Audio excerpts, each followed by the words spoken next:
일단 이제 객관적인 수치하고 그다음에 이제 상대적 상황을 두 가지를 좀 구분하셔야 됩니다. 객관적 수치는 뭐 여러분들이 구독자분들이 다 보고 계시듯이 알고 있듯이 수치가 좋게 나옵니다. 그런데 그거는 이제 표면적인 거고요. 사실은 뭐 제가 보는 현재에 있어서는 미국이 지금 경기 침체로 가는 과정에서 전형적으로 나올 수 있는 정상적인 어떤 수치다. 이렇게 봐야 될 것 같습니다. 예를 들면 지금부터는 이제 이런 객관적인 수치들에 대해서 이게 뭐 GDP든지 소비자 지표든 혹은 뭐 물가든 이런 부분들이 발표한 자료가 팩트는 맞습니다. 그렇지만 그 자체가 경기 침체를 오느냐 안 오느냐를 판가름하는 데에서는 신호가 아니라 소음이다. 이렇게 생각을 하셔야 됩니다. 예를 들면 우리는 뭐 이렇게 얘기하죠. 한국의 GDP가 뭐 미국하고 뭐 절반밖에 안 된다. 미국은 경제가 굉장히 좋고 한국은 경제가 상대적으로 안 좋다. 뭐 이런 얘기를 하는데요. 결론을 말씀드리면 둘 다 안 좋습니다. 한국만 안 좋은 게 아니고요. 근데 왜 미국은 높냐?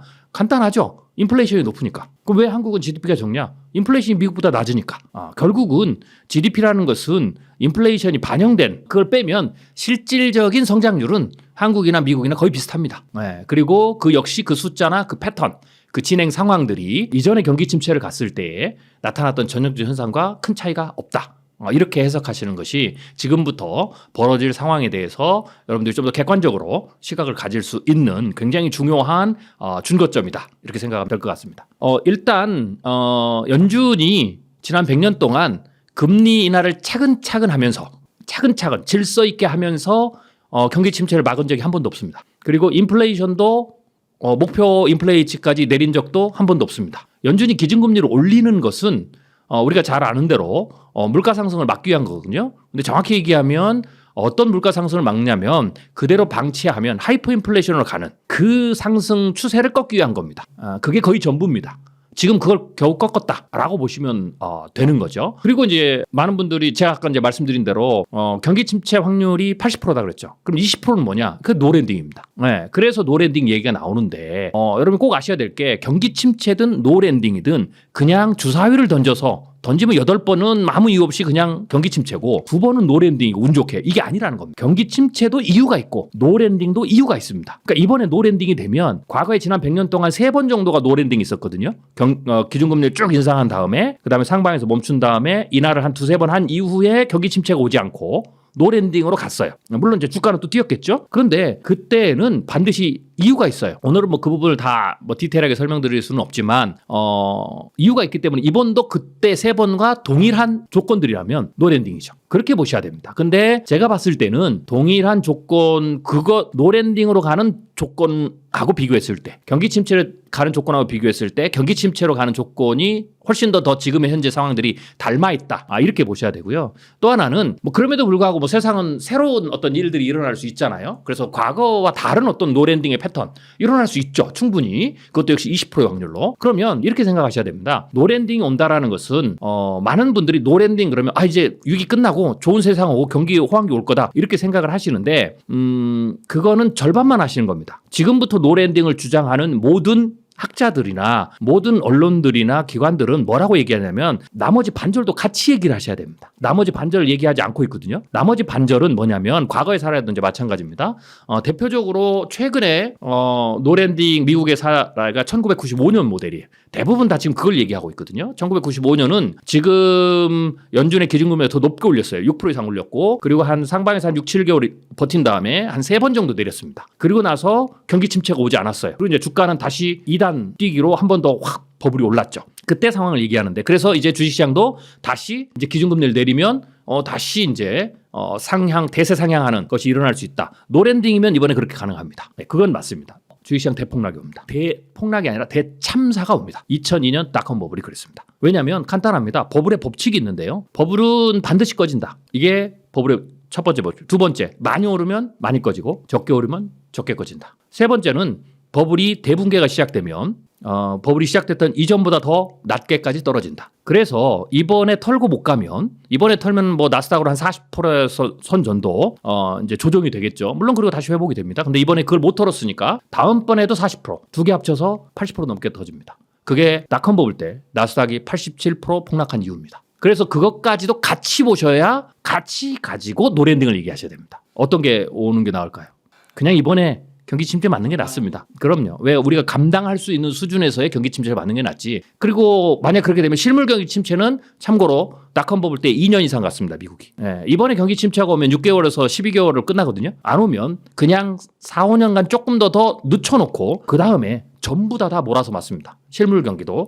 네. 그래서 그런 측면에서의 어떤 상황은 바라지 않는 거죠. 그래서 오히려 많은 분들은 노랜딩을 바라지 않으시는 게 오히려 더 나은 상황입니다. 첫 번째로는요, 정상적인 패턴입니다. 우리가 잘 알듯이 뭐 구독자분들이 잘 알듯이 경제를 조금만 공부하셨으면 경제에서 이 패턴 사이클이 있죠. 뭐 10년 주기설도 있고 여러 가지가 있는데 가장 짧은 게 보통 한 10년 주기설인데요. 이 10년 주기는 다르게 얘기하면 경기 침체와 호황이 반복적으로 일어나는 정상적인 사이클입니다. 예, 그래서 경기 침체 없이 정확히 얘기하면 구조조정, 회사채 시장에서 좀비 기업들을 퇴출시키는 혹은 약화시키는 그런 구조조정 없이 경기 침체가 뭐 10년, 20년, 30년 절대 못 갑니다. 예, 그래서 왜냐하면 사람도 우리가 이게 자연의 법칙이거든요. 사람도 아무리 이 몸 관리를 잘해도 조금 여유롭게 가다 보면 군살이 끼게 되죠. 그러면 그거를 방치하게 되면 이제 더 큰 문제가 생깁니다. 그런데 이것을 방치하지 않기 위해서는 조금 내가 뭐 생활 조절도 하고 식단 조절도 하고 다이어트도 해서 다시 군살을 좀 빼죠. 그래야 또 계속 지속 가능한 헬시한 상황을 만들 수가 있죠. 경제도 똑같습니다. 그래서 경기 침체는 반복적으로 일어난다. 일단 그게 첫 번째고요. 그래서 지금 그 주기에 지금 들어갔고요. 엄밀히 얘기하면 워낙 지금 주기가 비정상적으로 길어진 상황입니다. 그리고 또 하나는 여러분이 잘 아시는 대로 전 세계가 록다운을 했지만 결국 미국은 어마어마한 돈을 퍼부어가지고 오히려 락다운되지 않은 그 상황보다 가게라든지 기업들이 돈이 더 많아졌어요. 그러니까 실제로는 구조조정이 안 이루어진 거죠. 실제로 미국의 지표를 보거나 혹은 한국의 지표를 보면 정상적인 경기 침체와 호황을 반복하는 과정에서 정상적으로 나타나는 좀비 기업, 한 개의 기업의 퍼센테이지가 지금 평균치를 훨씬 웃돌고 있습니다. 그게 그런 이유죠. 구조조정 안 했기 때문에. 그걸 굳이 포함하면 직전의 경기 침체에서 지금까지 상황을 보면 굳이 그걸 호황기라고 본다면 이게 14년이에요. 역사상 가장 장기입니다. 만약 여기서 뭐 몇 년 더 간다 그러면 20년짜리 경기 호황이 오는 거예요. 그거는 있을 수가 없는 거죠. 그래서 이미 어떤 사이클 자체는 경기 침체를 스탠바이 하고 있다. 이렇게 이제 봐야 되고요. 두 번째는 좀 더 지표적으로 본다면 여러분들이 이제 요새는 우리 구독자분들도 경제 데이터를 많이 보시잖아요. 패드 자료를 보시면 연준이 기준금리를 올려요. 중앙은행이. 그리고 그것과 관련해서 이제 경기 침체 구간들이 표시가 돼요. 보시면 정확하게 대략 한 80% 확률로 경기 침체는요. 기준금리 인하하고 난 이후에 오는 겁니다. 기준금리 인하를 안 했기 때문에 우리는 경기 침체가 안 온다 이렇게 생각하는데요. 경기 침체가 안 오는 게 아니고 경기 침체가 곧 온다라고 생각해야 돼요. 많은 분들이 기준금리 인하를 지금 하게 되면 이제 많은 부분이 좋아질 거다 이렇게 생각하는데 그거는 굉장히 착시입니다. 착각이고요. 그리고 주가시장이 주식시장이 뛰는 것은 그것도 역시 기준금리하고 주식의 어떤 S&P 500이라든지 이런 지수를 비교해보면 정상적입니다. 원래 기준금리 인상이 거의 끝나갈 무렵부터 주식시장이 반등을 시작해요. 그리고 경기 침체 직전까지 다시 상승을 하죠. 물론 역사적 정고점을 계속 돌파를 하죠. 그래서 그런 것 때문에 많은 분들이 지금 착시 현상에 빠져 있다. 이렇게 봐야 됩니다. 그래서 80% 확률로 경기 침체가 올 가능성을 지금부터 대비하시는 게 좋습니다. 지금은 전 세계가 경제가 동조화돼 있죠. 금융도 동조화돼 있고 주식시장도 동조화돼 있죠. 그래서 미국이 이 경기 침체로 가면 한국도 동일하게 온다. 이렇게 봐야 되고요. 침체의 시간도 거의 동시 타이밍입니다. 그래서 단 여기서 차이는 그러니까 이번에 꼭 경기 침체가 오면 이렇게 보셔야 됩니다. 모든 게 안 좋아지는 게 아닙니다. 첫 번째 기준금리를 내리죠. 그래서 한국도 기준금리를 내릴 거고요. 대략 이번에 연준이 2%대 중반까지 내릴 수 있다. 이렇게 이제 예측을 하고 있는데 그러면 한국은 더 많이 내리겠죠. 뭐 경기 침체가 오면 일시적으로 민간에서 금융시장에서 뭐 플러스 알파 금리는 오르겠지만 다시 이제 빠르게 내려오겠죠. 그래서 금융비용 부담은 줄어듭니다. 그래서 금융비용 부담 쪽에서 굉장히 큰 짐을 지고 있는 리스크가 큰 쪽에서는 그 부분에 있어서 좀 해지를 할 수 있고요. 단 이번에는 실물경제 침체가 오는 거죠. 그래서 그 두 가지를 좀 구별해서 봐야 되고요. 자산시장은 역시 정상적인 조정, 폭락 조정을 맞는다. 이렇게 봐야 되겠죠. 그래서 그런 측면에서 좀 이해하시면 좋고요. 그다음에 이제 실물 경제의 침체 어떤 기간들이 굉장히 중요한데 지금 미국이 굉장히 돈이 많아요. 부동산 버블이 뭐 상업용 부동산은 있지만 그래도 뭐 나머지 부분들은 건전하기 때문에 이번에 실물 경기 침체는 미국은 한 6개월 정도. 그러면 이제 한국이나 이제 그 외 나라들은 플러스 6개월 정도 더 가거든요. 그래서 한국의 실물 경기 침체는 한 12개월. 이 정도가 된다라고 보시면 되고요. 그리고 나서 중요한 것은 그 다음에 다시 새로운 평균 10년짜리 경기 호황기가 옵니다. 그래서 그 구간을 넘어가니까 어떻게 보면 위기고 좀 두렵지만 어떻게 보면 이렇게 됩니다. 마지막 고비입니다. 이 마지막 고비를 넘으면 이제 실물 경기도 제대로 다시 호황기로 들어가게 되겠죠. 네, 그래서 그 부분만 좀 넘기시면 된다라는 걸 조금 기억하시고요. 뭐 하나 추천드리면 현금 확보력이 굉장히 중요합니다. 왜냐하면 경기 침체가 오거나 금융시장에 충격이 오면 일시적으로 유동성, 어떤 프리즈가 오거든요. 그 부분에서 큰 위험을 당하지 않도록 혹은 새로운 투자적 기회가 생기겠죠. 저가에서 좋은 뭐 엔비디아라든지 뭐 이런 저가에서 좋은 다시 매수를 할 수가 있습니다. 왜냐하면 AI 대세는 분명하니까요. 그래서 그런 이렇게 위기와 기회 혹은 위기의 어떤 국면 전환 뭐 이런 것들이 공존해 있으니까 중요한 것은 앞으로 나타날 상황을 객관적으로 시나리오적으로 잘 알고 계시는 게 훨씬 중요합니다. 그래서 그렇게 대비하시면 될 것 같습니다. 네, 일단 미국 대선 이후에 호황이 왔다. 이 호황 왔을 확률이 높았겠죠. 네, 그런데 이거는 대선과 경기 침체는 대선 때문에 경기 침체가 오느냐 안 오느냐 영향을 주는 게 아니고요. 경기 침체가 대선에 영향을 줍니다. 네, 그래서 이번 대선을 했으니까 경기 침체가 없다. 이거는 전혀 논리적으로 이번 경우에는 맞지 않고요. 그 다음에 트럼프가 지금은 금리를 내리지 말라고 하죠. 왜냐하면 내리면 일시적으로 왜냐하면 아까 말씀드렸지만 금리를 내린 이후에 사실 곧바로 경기 침체가 오지 않거든요.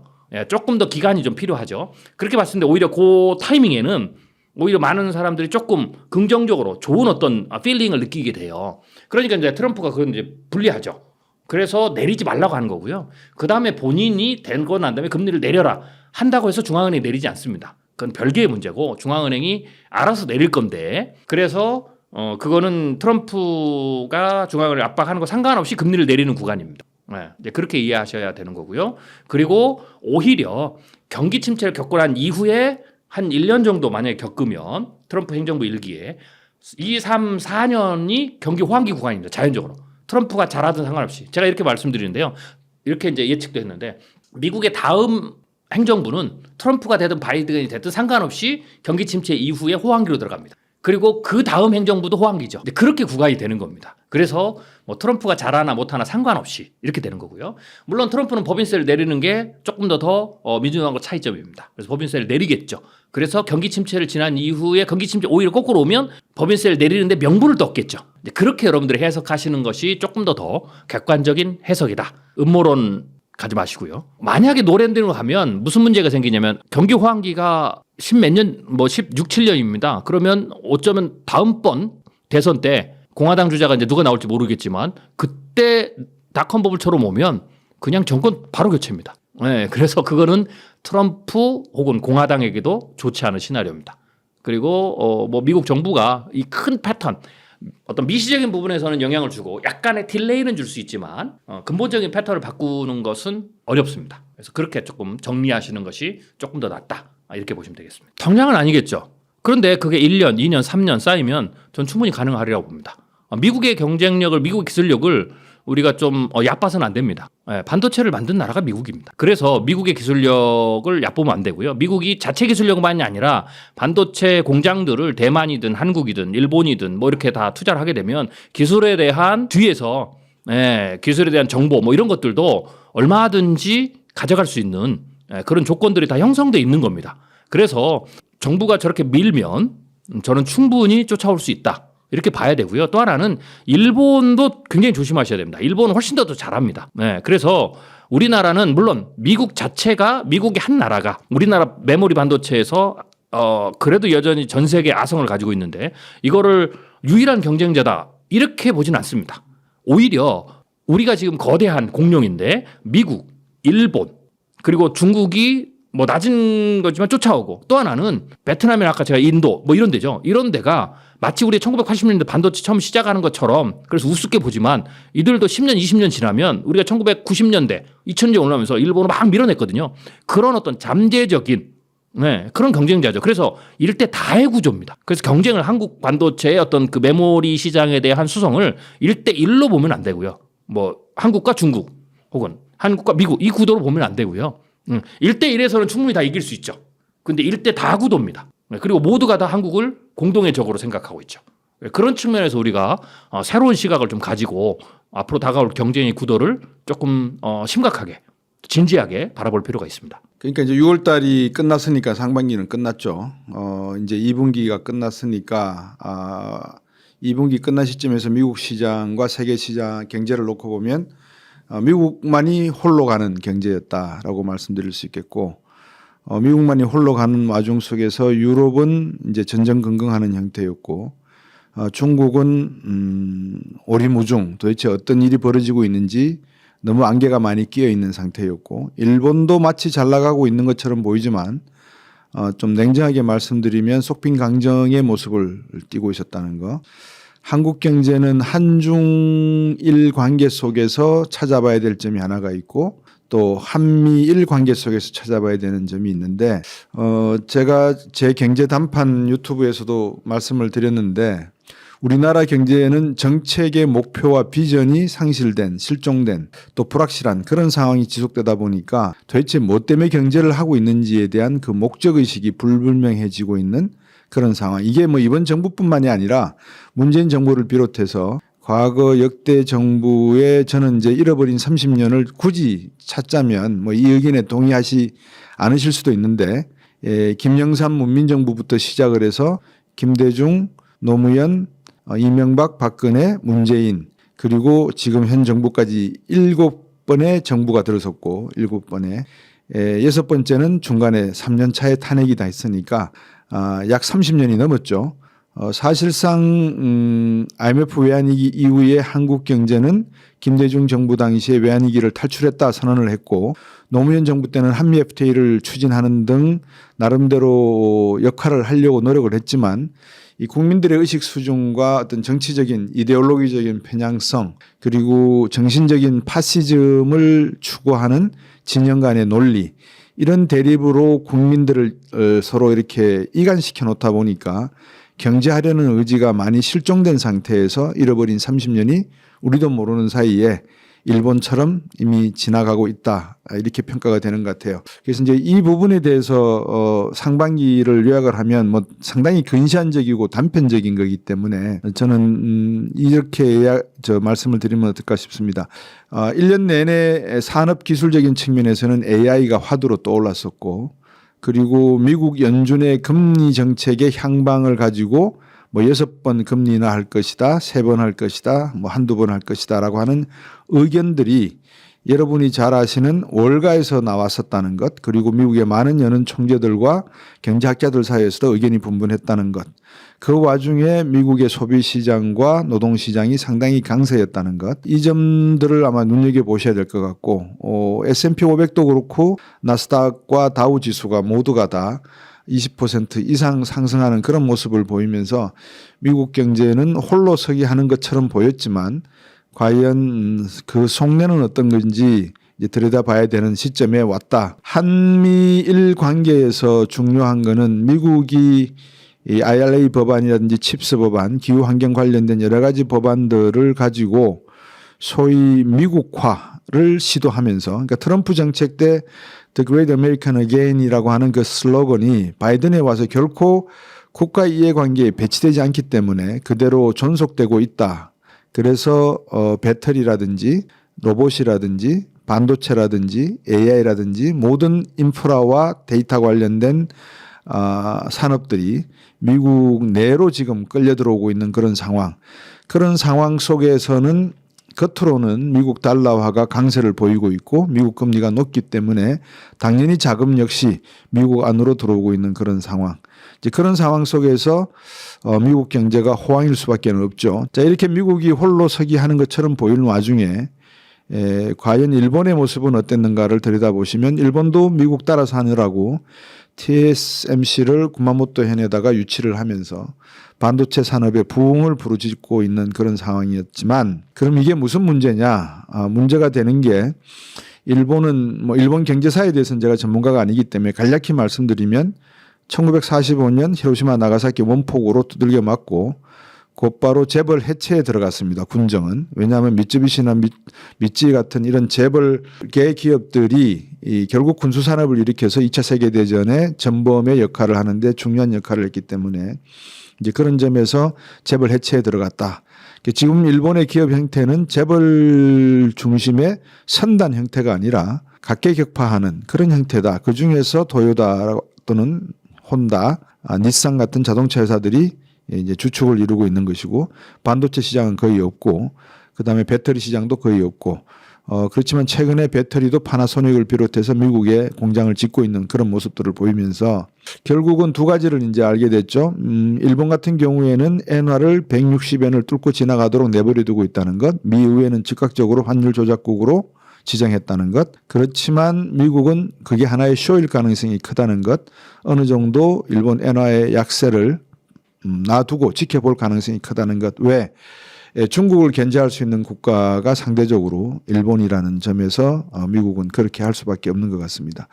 자, 그래서 이제 일본 경제는 겉으로는 상당히 부흥하는 모습이지만 많은 분들이 골프 여행도 일본으로 가서 골프 치고 오시듯이 그만큼 지금 일본의 엔화가 약세로 전환되고 있다는 것. 그러면 경기가 좋으니까 또 약세가 되니까 환율 부분의 문제는 금리에 영향을 미치지 않겠어요? 그러면 이제 일본 금리가 상대적으로 낮다는 의미가 되기 때문에 이런 고성장은 아니지만 지속적인 성장 속에서 인플레이션을 걱정한다면 금리를 올려야 되겠죠. 금리를 올리려고 하다 보니까 국가 부채가 GDP 대비 265%. 그럼 금리를 올리면 이자 비용 부담이 결국 만만치가 않죠. 265%입니다. 자, 그러다 보니까 일본 중앙은행이 돈을 찍어내든지 아니면 가지고 있는 자산을 팔든지 해야 되겠죠. 여러분께서 뭐 잘 아시는, 제가 중언부언하는 것 같아서 조금 죄송은 한데, 왜냐하면 제 경제단판에서도 오늘 이 방송을 말씀을 드렸습니다. 상세하게. 다시 말씀드리면 1995년에 일본 부동산이 붕괴될 때 금리가 93년부터 상승하기 시작을 했거든요. 그때 일본 내부에 큰 경제적인 싱크홀이 생깁니다. 부동산 가치가 폭락을 해버리니까. 그 가치를 메운 게 해외에 투자되어 있던 자산을 다시 일본 본토로 가지고 오는 행동이었거든요. 그 과정에서 태국, 말레이시아, 인도네시아, 한국과 같은 신흥 개도국의 유동성 시장이 급격히 바닥을 보이면서 외환위기를 맞이했던, 그래서 외환위기, 아시아 외환위기의 단초는 중국 부동산 경기의 몰락이었다, 이렇게 보시면 어떨까 합니다. 그래서 지금 일본 경제가 만약에 중국이 2020년까지 팬데믹이 나기 전까지 미국의 재무성 채권을 약 1조 3천억 달러 들고 있다가 최근에 7천억 달러 정도로 한 6천억 정도를 팔아치웠습니다. 그거를 누가 대신 매수했냐 그러면 일본이 매수했거든요. 실리콘밸리 은행 사태 기억나시죠? 재무성 채권이 안전자산이라 생각하고 많은 미국의 은행들이, 지역은행들이 재무성 채권을 샀는데 금리가 오르면서 채권 가격이 폭락을 해버리니까 결국 환전을 해도 옛날 돈으로 받지를 못하잖아요. 그래서 이제 은행들이 뱅크런 사태를 직면하게 된 것. 똑같은 상황이 일본에서 벌어질 수가 있다는 것을 생각해 보시면 아실 겁니다. 그래서 일본 경제는 어떤 면에서 보면 거의 빚 좋은 개살구 형태일 수도 있다. 제가 뭐 일본을 디스하고 싶어서 디스하는 게 아니라 경제적인 관점에서 냉정하게 본다면 일본은 또 다른 하나의 위기를 잉태하고 있는 그런 가능성이 있어 보입니다. 중국을 말씀을 드리면 중국은 지금 양펀치를 맞고 있죠. 미국으로부터 관세, 유럽으로부터 관세, 보복 관세죠. 뭐 상계 관세라고 해야 되겠습니다. 그리고 지금 중국 위안화는 환율이 달러당 7.3위엔 정도 가고 있고 금도 많이 사모았고요. 그러니까 이제 미국과 유럽 쪽에서 전기자동차나 이런 중국산 제품에 대한 상계 관세, 보조금을 지급해 가지고 싸게 막 갖다 파니까 거기에 따른 상계시킬 수 있는 관세 율로 25%를 미국에 트럼프 대통령이 매겼고 최근에는 전기자동차에 100% 때리겠다고 이야기를 하고 있고 이제 이런 와중이기 때문에 중국으로서는 라스트 리조트라고 할 수 있죠. 최후의 보루. 뭐냐? 판공승의 특기, 즉 환율을 8위엔대로 급등시키면서, 즉 위안화를 절하시키면서 수출 가격 경쟁력을 일본과 한번 맞서겠다라는 겁니다. 일본도 엔화가 떨어지니까 가치가 떨어지고 만약에 중국에 대한 그런 관세 보복이 이어진다면 중국 정부로서도 그럴 가능성이 있다는 거죠. 그러면 이제 문제는 한국 정부가 되겠죠. 우리나라 경제입니다. 한국 경제. 지금 환율이 원달러 환율이 달러당 1,380원, 60원 뭐 그 사이 밴드에서 왔다 갔다 하는데 60원 본 지도 오래됐네요. 1,380원, 뭐 1,400원 거의 육박을 하는데 일본 위안화가 160엔을 넘어서고 있고 중국 위안화가 7.3위엔을 넘어간다면 수출 가격 경쟁력 면에서 한국 제품은 그렇게 큰 메리트가 없을 겁니다. 왜냐하면 우리나라는 일본이 중가부터 중고가의 제품을 생산해서 수출을 하고 있고 중국은 가에서 중저가 제품을 만들어서 판매하고 있고 우리는 중중가에서 중고가 사이의 제품을 만들어서 판매하고 있으니까 우리의 실상 경쟁 상대, 수출 경쟁 상대는 일본이라고 해야 되겠죠. 근데 그 일본의 엔화가 저렇게 지금 약세로 가고 있는데 우리는 1,400원 가도록 놔두지를 못하고 있는 상황은 뭘까? 이제 이게 고민인 거죠. 1,400원으로 가게 되면 대한민국 경제는 상당히 위험해질 가능성이 있어 보입니다. 부동산 시장 PF 부실 대출 문제는 경제 내적인 문제니까 차치하고 수출적인 측면에서 놓고 보세요. 일본과 중국의 가격 경쟁력을 능가하지 못하겠죠. 그러다 보면 이제 경상수지 무역수지 측면에서 상당히 마이너스를 기록할 가능성이 크다. 그러면 환율을 마구 내리면, 그러니까 환율 가치를 마구 내리면, 즉 원화를 절하하면 좋으냐, 1,400원, 1,500원 가게 놔두는 게 좋으냐, 수입 물가가 상당히 올라가겠죠. 그러면 지금 뭐 아파트나 또는 건물 짓는데 평당 건축비가 4,500만 원을 넘어간다. 건자재 값이 다 올랐기 때문에 이런 이야기들이 들어오고 석유 가격이 이제 올라갈 것이고 세금의 혜택을 받던 부분이 정부가 철회하게 함으로써 이제 유가도 상승할 수 있고 우리의 농수산물 가격도 상당히 요동칠 가능성이 크고 한국전력의 전기값 인상 부분도 아마 고민할 것이고 기타 등등 물가가 올라갈 압력이 너무나 큽니다. 근데 정부는 계속해서 2%대 초반의 물가를 잡고 있다라는 이야기를 하고 있으니까 이게 제대로 된 이야기인지 아니면 심리적인 안정을 위해서 국민들을 상당히 좀 이렇게 안정시켜드리기 위한 정부의 대책인지 고육지책인지 모르겠습니다만 하여튼 우리나라 경제는 안팎으로 여러 가지 의미로 시달리고 있는 그런 경제였다. 상반기 동안에. 그래서 이제 많은 분들이 미국이 빨리 금리를 내려줘야 우리 한국은행도 금리를 내리고 금리를 내려야 부동산 담보대출 문제도 어느 정도 해결이 되고 뭐 기타 등등 이야기를 계속 하시는 것 같아요. 근데 최근에 발표된 두 가지 대척점의 정책들이 있어요. 하나는 정부가 주택 임대차 이자율을 주택담보대출 이자율이죠. 2%대 중반으로 처리하겠다라는 발표가 있었습니다. 또 한쪽은 25만 원씩 국민들에게 퍼주겠다고 이야기를 하고 있습니다. 이제 이 두 가지를 놓고 제가 말씀을 드리면 25만 원을 왜 주죠? 그리고 그 돈은 어디서 나죠? 정부가 치약 팔고 비누 팔고 냄비 그릇 팔아가지고 번 돈입니까? 아니면은 국민들로부터 세금을 걷어서 주는 돈입니까? 후자 아니겠어요? 그러면 그거는 가불이죠. 밑장 빼서 윗장 공구는 거죠. 지금은 괜찮을지 모르지만 차후에 누군가는 갚아야 될 돈 아니겠어요? 그렇게 쉽게 국민의 호주머니에서 돈을 끄집어내서 마치 눈 가리고 앙하듯이 막 퍼준다는 이야기하는 자체는 어떻게 보면 수권 능력이 있는지에 대한 의심이 가는 정도로 매우 위험한 발상이다라는 말씀을 드리고요. 그렇지만 또 한편으로 우리 정부가 생각하고 있는 지금의 저 금리 수준 그리고 주택담보대출을 2.5%대로 낮추어서 시중금리의 주택담보대출이 4% 중반인데 2%포인트의 격차를 주는 그 배경은 또 뭔가?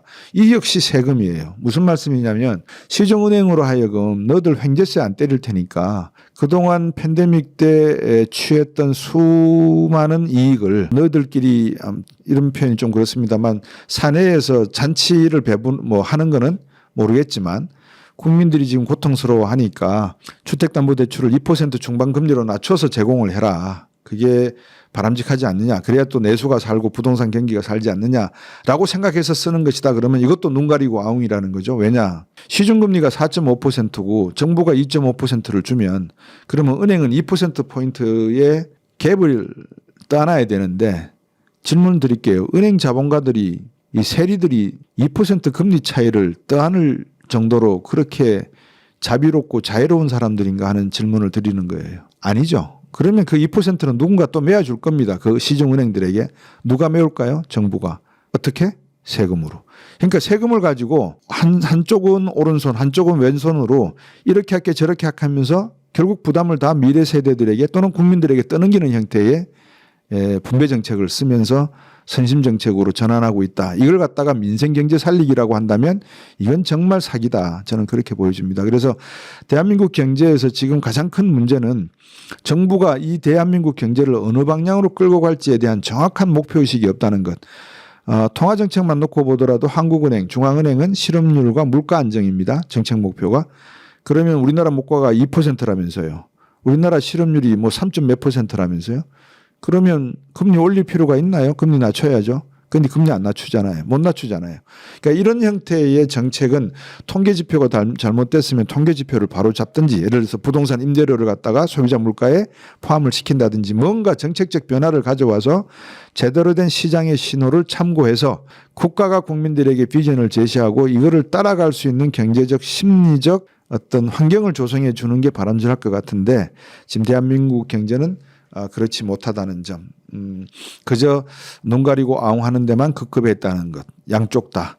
이거를 민생이라고 떠들기만 한다는 것. 민생 경제는 말이죠. 이런 이야기 하는 분들 잘 들어두십시오. 민생 경제는 적어도 10년 동안 열심히 기술 과학에 투자를 해서 새로운 세계적인 기술 개발과 과학 기술 개발을 해야지만 거기서 나오는 원천 기술과 특허 기술을 가지고 우리만의 제품을 만들어서 우리만의 커미션을 받아가면서 우리만이 제공할 수 있는 기술이 존재할 때 나오는 겁니다. 10년을 투자하지 않고서 어떻게 하루 만에 민생 경제 그런다고 국회에서 떠든다고 민생 경제가 나아집니까? 그런 법은 없습니다. 그래서 몽달 책방뿐만 아니라 많은 경제 관련 채널에서 나오셔서 경제 이야기하는 분들이 훌륭한 분들이 많이 계시는데 수박 거달기식으로 경제적인 지표를 가지고 해석하는 것도 매우 중요합니다. 그렇지만 좀 더 실속 있고 내속 있는 경제적인 단면을 잘라서 보여드리는 것도 중요한 것 같다. 그래서 제가 지금까지 말씀드린 걸 이야기해드리면 대한민국 상반기 경제, 세계 상반기 경제를 놓고 보면 미국 홀로 잘 나갔다. 대한민국, 일본, 중국 경제, EU 경제 상당히 어려운 그런 경제 환경 속에서 지금까지 지탱해 오고 있었다. 그리고 만약에 그러한 경제 상황 속에서 일본 경제의 속빈강정은 무엇이고 중국 경제의 안개 속에 숨어 있는 부실은 무엇이고 하는 내용은 제가 좀 전에 다 말씀을 드렸습니다. 중국도 부동산 문제고 부실 대출 문제고 그림자 금융 문제가 있다는 거.